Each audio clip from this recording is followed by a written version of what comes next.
జగన్మోహన్ రెడ్డి గారు press meet పెట్టి భస్మాసుర హస్తం అంటారు కదా, ఆయన చేత్తోనే ఆయన జీవితాన్ని సర్వనాశనం చేసుకోవడానికి భస్మాసురుని చెప్తారు. అంటే ఇక్కడ జగన్మోహన్ రెడ్డి గారికి పర్ఫెక్ట్ యాప్ట్ అవుతుంది అనిపిస్తుంది. ఆయన ప్రెస్ మీట్ పెట్టి మావిగన్ అనేటువంటి ఆ మాట ఎప్పుడైతే మాట్లాడారో ఒక్కసారిగా రెండు తెలుగు రాష్ట్రాల్లో కూడా ఒకటే చర్చ. ఏంటి ఈయన సీఎమ్మా అని చెప్పి ఒక రాష్ట్రం వాళ్ళు అనుకుంటే, ఇంకొక రాష్ట్రం అక్కడ గెలిపించినటువంటి వాళ్ళైతే ఏంటి మనం ఈయనను గెలిపించామా, ఏంటి ఇంత మేధావుని మనం గెలిపించామా, ఏంటి ఈయన ఇలాంటి పద్ధతి ఇలా మాట్లాడుతున్నారేంటి, అసలు ఈయనకి ఏమన్నా అయిందా, గులకర ఏమన్నా తగిలిందా అనేటువంటి మాటలు.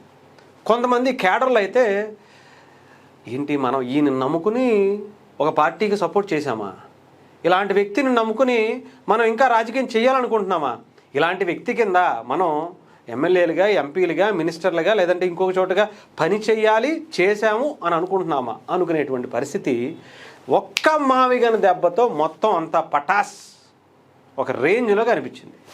సరే, దాని నుంచి తప్పించుకోవడం కోసం వైఎస్ఆర్సీపీ పడనటువంటి కష్టం అది ఇది అని లేదు, అన్ని రకాల ప్రయత్నాలు చేస్తుంది.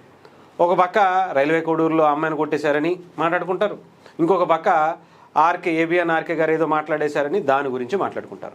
ఆడవాళ్ళ కోసం ఇంకేముంది, అసలు ఒక రేంజ్లో బయటకు వచ్చేసి రోజా గారు లాంటి వ్యక్తులు కూడా బయటకు వచ్చి నీతులు చెబుతున్నటువంటి బూతుల నాయకుల గురించే మనం మాట్లాడుకోవాల్సి వస్తుంది. ఏం చేస్తాం పాపం, అలాంటి బాధ అలాంటి కష్టం వైఎస్ఆర్సీపీకి వచ్చింది.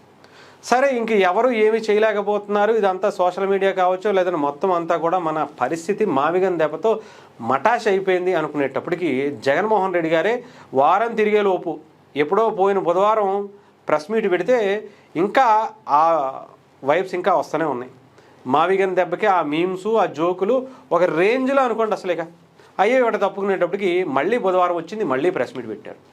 ప్రెస్ మీట్ పెట్టగానే అంటే ప్రెస్ మీట్ అంటే ఇంటర్నల్ మీటింగ్ అనుకోండి, ప్రెస్ మీట్ పెట్టేటువంటి ఆలోచన కొంచెం విరమించుకుని ఇంటర్నల్ మీటింగ్ని లైవ్ పెట్టి మరీ బయటికి పెట్టారు. దీంట్లో యాజ్ యూజువల్ అప్పుడు ఎక్కడా కనిపించలేదు, ఇప్పుడు లోగోలు కనిపించు, ఇప్పుడు మాత్రం అలాగే కనిపించలేదు. బట్ సింగిల్గా మైక్ పెట్టుకుని ఆయన మాట్లాడేశారు, యాజ్ యూజువల్ స్క్రిప్టెడ్ అంతే.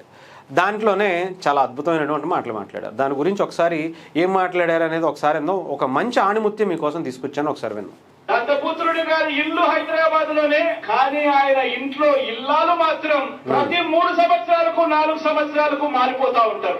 ఒకసారి లోకల్, ఒకసారి నేషనల్, మరోసారి ఇంటర్నేషనల్. మరి తర్వాత ఎక్కడికి పోతాడో. వారిలా నలుగురిని పెళ్లి చేసుకుని 4 ఏళ్ళకి ఒకసారి భార్యను మార్చలేరు. వాళ్ళకైనా భార్యలు ఉంటారు. వాళ్ళ భార్యను ఉద్దేశించి మనలో ఎవరైనా కానీ మనమైనా కూడా మాట్లాడితే వాళ్ళకి నచ్చుతుందా? ఎవరికి నచ్చదు. నచ్చినప్పుడు అలాంటి మాటలు మాట్లాడేదానికి కనీసం అలాంటి మాటలు మాట్లాడినప్పుడు తప్పు అని చెప్పి కనీసం ఈ నాయకులన్నా చెప్పాలి కదా. పవన్ కళ్యాణ్ నువ్వు షూటింగ్కి వెళ్ళేటప్పుడు వెళ్ళగానే నీ పెళ్ళం దీంతో పరివాళ్ళతో అక్రమ సంబంధం పెట్టుకుంది అని ఎవరో చెప్పారు, నిజమా కాదా? ఆ బిడ్డలు నీకు పుట్టలేదంట, పని వాళ్ళకి పుట్టారంట, నిజమా కాదా? తల పట్టుకోకలేదు గురుగారు.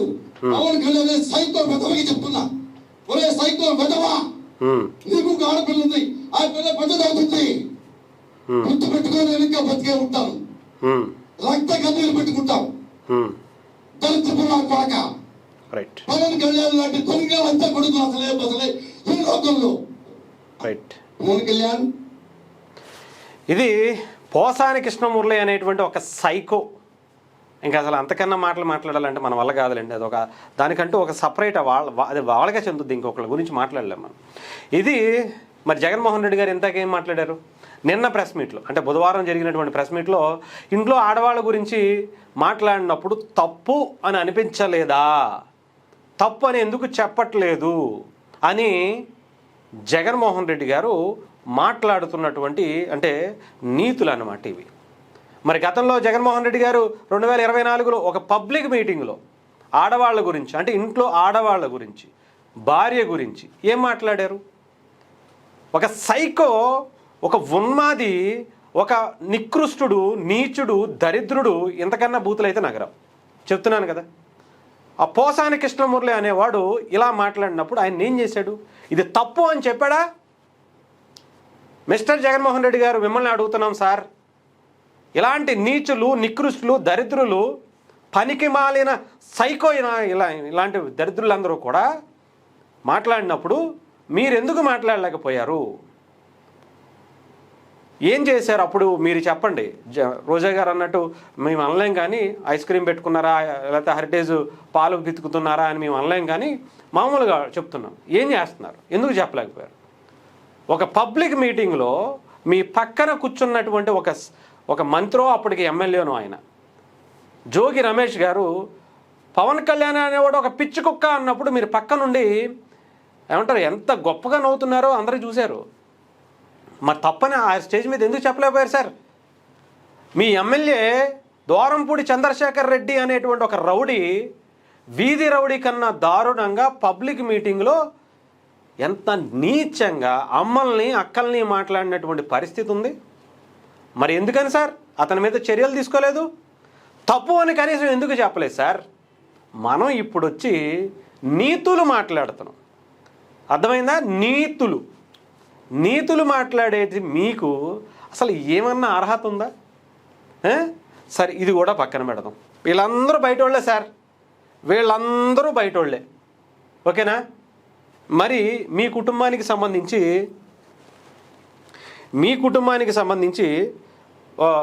మీ చెల్లెలు గారు మాట్లాడుతున్నారు. ఒక్కసారి వినిపిస్తాను సార్, వినండి. విన్న తర్వాత మీలాంటి వ్యక్తుల్ని ఏం చెయ్యాలో ఒకసారి మాట్లాడుకుందాం.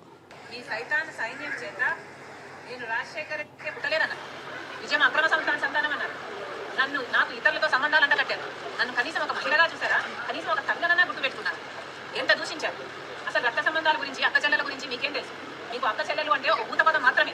రక్త సంబంధం గురించి, అక్క చెల్లెల గురించి మీరు మాట్లాడితే చాలా అసహ్యంగా ఉంది. రక్త సంబంధం గురించి ఏంటో నన్ను అడగండి, నేను చెప్తాను.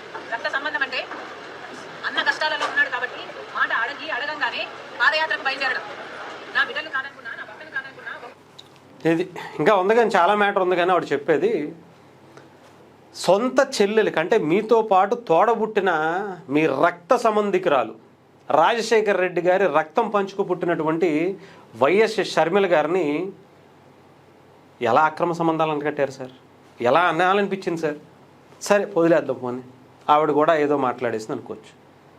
ఆఖరికి మీ సైకో సైన్యం చేత ఆవిడ అన్నట్టుగా కన్న తల్లి సార్, మిమ్మల్ని కన్న పాపానికి ఆవిడకి కూడా అక్రమ సంబంధం అంటగట్టినటువంటి గొప్ప కొడుకు అన్న ఈ దేశంలో, ఈ ప్రపంచంలో ఎవరైనా ఉంటారో చెప్పండి? మీరు ఆడవాళ్ళ గురించి, గౌరవం గురించి మాట్లాడుతున్నారు. నిజంగా చెప్పాలంటే చెప్తున్నాను కదా సార్, మీకోసం అంటే దెయ్యాల వేదాల వల్లించిని ఇంకొకటో అంటారు చూసారా? ఏమి కాదు, మీకోసం సపరేట్గా ఒకటి రాయాలి, అర్థమైందా? ఇంకా నేను చెప్తున్నాను కదా, మీరు చేసేటువంటి రాజకీయం గురించి ఆంధ్రప్రదేశ్ ప్రజలకి తెలిసి చేదరించుకుని ఇలాంటి భాష ఇవన్నీ కూడా చేశారు కాబట్టి ఇప్పుడు 11కి వచ్చారు.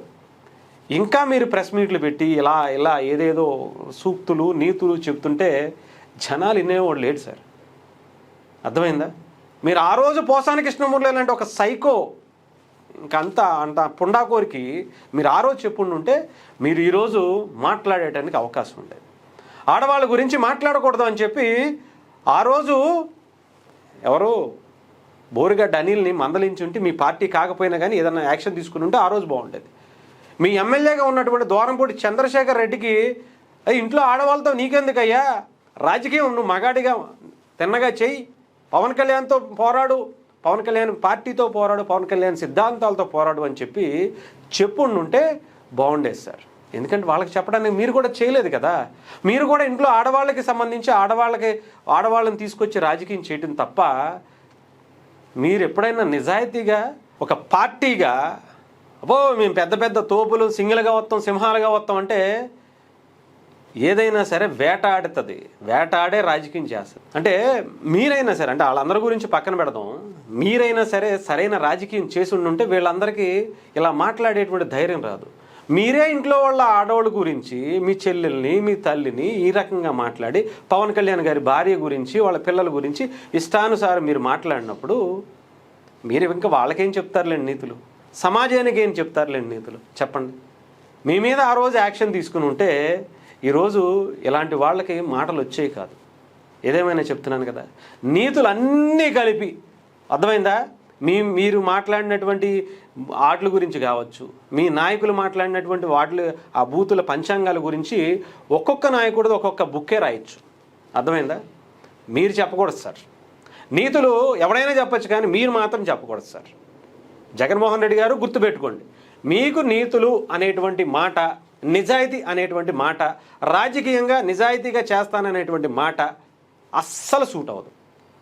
ఎందుకంటే పవన్ కళ్యాణ్ గారు లాంటి వ్యక్తితో ఆయనతో రాజకీయం చేయండి, చంద్రబాబు నాయుడు గారు లాంటి వ్యక్తితో ఆయనతో రాజకీయం చేయండి, లోకేష్ గారు అంటే మీరు చిన్న చూపు చూస్తారు, మరి ఆయన చిన్న చూపు చూసేటువంటి వ్యక్తితో ఆయనతో రాజకీయం చేయండి. వ్యక్తిగత హరణాలు, ఇంట్లో కుటుంబాల జోలికి ఎందుకు వెళ్తారు? చేతగానప్పుడే వెళ్తారు. ఆ చేతగాని రాజకీయాలు ఎన్ని చేసినా సరే వృధా.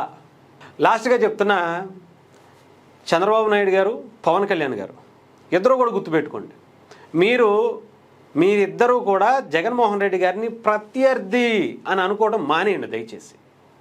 గతంలో అనుకున్నారేమో, మొన్న మావిగన్ దెబ్బకి ఆంధ్రప్రదేశ్ ప్రజలే కాదు, 2 తెలుగు రాష్ట్రాల ప్రజలు కూడా ఆయన అసలు ఒక నాయకుడిగానే తీసి అవతల పడేశారు. అర్థమైందా? ఆయన కోసం మీరు వచ్చి ప్రెస్ మీట్లు పెట్టి మీ పార్టీకి సంబంధించినటువంటి అచ్చెన్నాయుడు గారు ఇంకొకళ్ళు టైం వేస్ట్. అసలు మీకు పోటీనే కాదు. చెప్పాలంటే రాజకీయాల్లో ఆయన ఎవ్వరికి పోటీ కాదు. ఆయన అసలు రాజకీయ నాయకుడే కాదు చెప్పాలంటే. నేను ఇందాక చెప్పానుగా, ఆయన ప్రెస్ మీట్తో ఆయన రాజకీయ భవిష్యత్తు ఏంటో తెలిసిపోయింది. ఆయన ఏది పడితే అది మాట్లాడేస్తాడు, వెళ్ళిపోతాడు. ఎవరన్నా వచ్చి సార్ జగన్మోహన్ రెడ్డి గారు ఇలా అన్నారనుకోండి, ఆయన ఏదో ప్రెస్ మీట్ పెట్టి గట్టిగా మాట్లాడేసి ఇలాంటివి ఏదో ఒకటి మాట్లాడేసి వెళ్ళిపోయాడు అనుకోండి, అని నవ్వేసి వెళ్ళిపోయాడు. పవన్ కళ్యాణ్ గారు ఎయిర్పోర్ట్ నుంచి బయటకు వస్తే పవన్ ఏదో అన్నారు అంటే ఆయన గట్టిగా నవ్వుతారు. ఆయన అలాంటి ఒక్క స్మైల్ ఇచ్చి వెళ్ళిపోండి అంతే, ఇంకా మీరేమీ చెయ్యవసరలే. జగన్మోహన్ రెడ్డి గారు అనే వ్యక్తి మీరు పనిగట్టుకుని ప్రెస్ మీట్ పెట్టి ఆయన్ని తగ్గించాల్సిన అవసరం లేదు. ఆ పరిస్థితికి జగన్మోహన్ రెడ్డి గారు ఆ అవకాశం ఎవ్వరికీ ఇవ్వరు. ఆయనే తొక్కేసుకుంటాడు, ఆయన పార్టీని ఆయన నాశనం చేసుకుంటాడు. కేవలం ఆయన నోటితో, ఆయన ప్రవర్తనతో, ఆయన తీరుతో అందరికీ అర్థమైపోయింది. దయచేసి మీరు ఆయన కోసం ప్రత్యేకంగా వ్యూహాలు ఇవి అంత పెద్ద పెద్ద మాటలు వద్దు సార్. సింపుల్గా ఆయన పార్టీకి సంబంధించిన వాళ్ళు ఎవరైనా ప్రెస్ మీట్ పెట్టారా, బాగున్నాయా పిచ్చోళ్ళు ఏదో చేసుకుంటారా అనండి. ఆయన ఏదో వచ్చి ఏదైనా మాట్లాడా అన్న వదిలేండి. ఇంతకు మించినటువంటి దానికి అవసరం లేదు. అర్థమైపోయింది. జగన్మోహన్ రెడ్డి గారి పరిస్థితి ఏంటో ఆంధ్రప్రదేశ్ ప్రజలకి తెలిసిపోయింది. ఇదే కంటిన్యూ చేసి ఆయన పాదయాత్ర చేసినా ఇంకొకటి చేసినా అసలు నవ్వుకుంటున్నటువంటి పరిస్థితి ఆంధ్రప్రదేశ్ ప్రజలకు వస్తుంది. ముఖ్యంగా వాళ్ళ చెల్లెలు కూడా బయటకు వచ్చి చాలా నవ్వుతున్నటువంటి పరిస్థితి కనిపిస్తుంది. ఏదేమైనా అనవసరంగా మీరు టెన్షన్ తీసుకోవద్దు, వదిలేసేయండి. వేరే ఇంకా చాలా ఉన్నాయి, అభివృద్ధి గురించి, వీటి గురించి, ఇంకో దాని గురించి చూడాలి. లేదంటే ఆపోజిట్గా ఇంకో కొత్త వ్యక్తి గురించి చూసుకోండి. చంద్రబాబు నాయుడు గారికి పవన్ కళ్యాణ్ గారు అనుకోండి, పవన్ కళ్యాణ్ గారికి చంద్రబాబు నాయుడు గారు అనుకోండి, ఇంకొంచెం బెటర్గా అనుకోండి అంతే. మీకు మీరే స్వపక్షంలోనే విపక్షంగా ఒకరికొకళ్ళు అందిపుచ్చుకోండి తప్ప ఇలా అనవసరంగా ఈయనకి హైప్ ఇచ్చి మీరు తీయాల్సిన అవసరమే లేదు.